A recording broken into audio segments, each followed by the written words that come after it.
guys, welcome back to Animal Wonders. I'm going to do another Ask Jessi. You've asked questions, and now I'm going to answer them.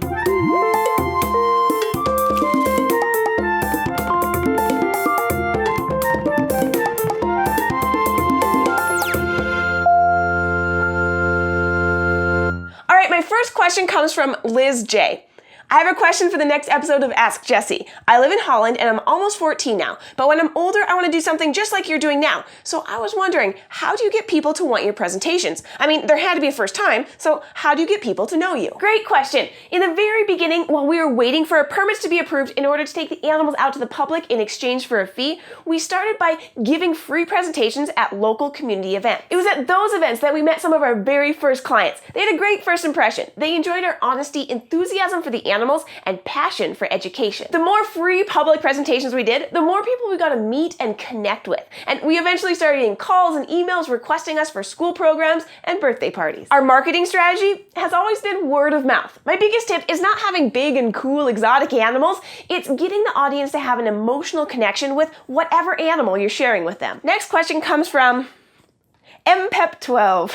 I've heard lots of horror stories about parrots that love one person but attack everyone else. Could you explain why this happens and some ways to fix this problem? I think this is a great topic to bring up. First off, I think we should stop seeing it as a problem because it's actually a fairly normal parrot behavior. Some parrots accept multiple humans as companions, but many will choose just one human to bond with and act aggressively towards everyone else. If another parrot tries to come into their nesting site or interfere with their relationship, they will defend both with vigor. If a parrot has bonded to a human, this instinctual behavior remains the same, just in a different setting. Parrots will try and drive intruders away from their human mate. Or they could try and drive their mate away from the intruder, meaning they will sometimes attack their human when another person comes too close. This is completely normal behavior, and it's not necessarily something you can fix. However, you can use positive reinforcement training to increase calm behavior when another person comes near. To do this, the owner should give the parrot a treat every time the other person comes into the room. Don't have them come too close at first. You want to slowly introduce the idea that good things happen when they see another person. Over time, have them move closer until they can calmly sit or stand near the parrot without triggering their defensive behavior. There's a good chance that the parrot will never fully accept anyone else besides their chosen human, but that's just the reality of parrot behavior. And the next question comes from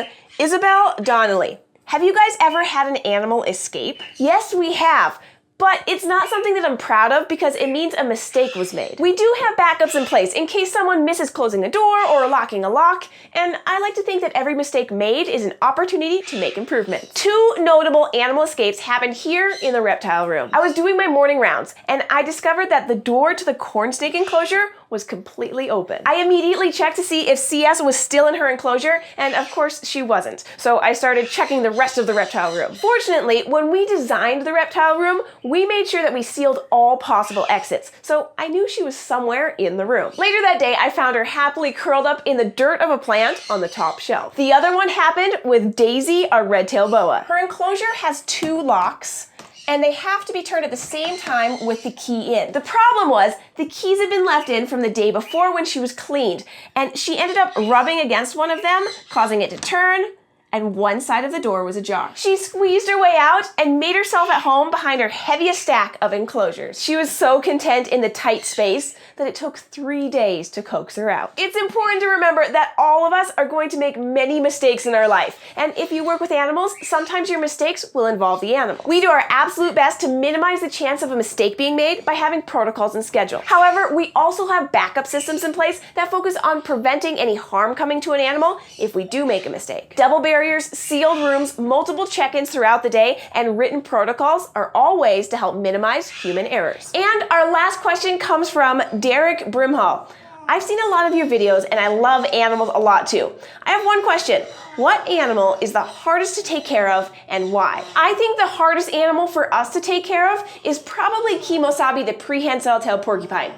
He's right there. One of the reasons that he's difficult is because he's the only one of his species that we care for. So we have to order special food just for him, and it's expensive. He also requires an arboreal, tropical environment, so that means that he needs branches to hang out on. Hi, buddy.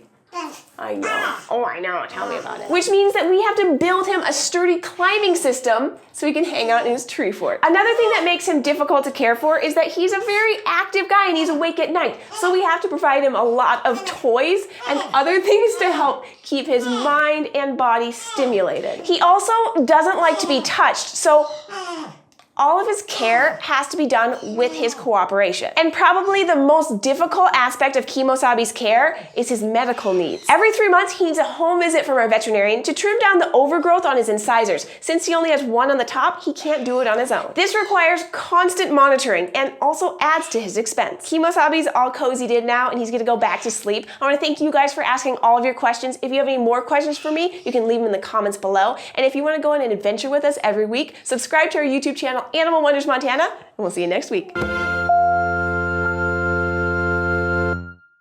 If you want to take advantage of the savings that come with buying in bulk, here's the trick to making it last. Once you open the manufacturer's bag, immediately pour into several airtight containers. Ziploc bags work great.